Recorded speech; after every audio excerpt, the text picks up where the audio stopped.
And I feel like before therapy, I was kind of like half-ass, like tapping. But now I feel like I can swing and I can keep punching and I can fight for my life with everything in me. You know what I mean? And I didn't feel like that before. And this is the most authentic I've ever been in my life.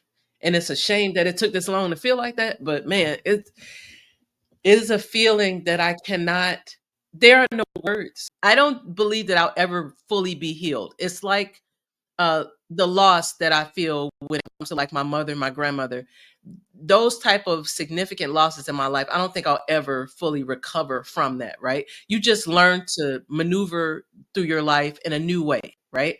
But with therapy, the healing that comes from that, it's almost like I see the world in a completely different way because I'm not the person that I used to be, and I know that I'm still changing, right? My friend and I just yesterday were talking about triggers. She had been triggered by something as well as myself. It was two completely different triggers. We were listening to a conversation, but we both got separate triggers, and we were talking about the impact that that has on our life and how 5 years ago, or for her, she's like 10 years ago, you couldn't have even gotten her to speak about it. For our community, for the Black community, there was a stigma when I was growing up. Nobody talked to us about therapy. For one, I grew up poor, so when you live in poverty, your meal is the focus. You can barely put food on the table, so ain't nobody thinking about therapy, because that's something that we couldn't necessarily afford.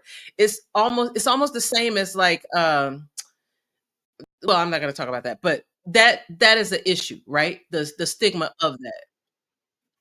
Yeah, so you have the element of poverty where you can't afford it, and then you have the stigma of there's something wrong with you.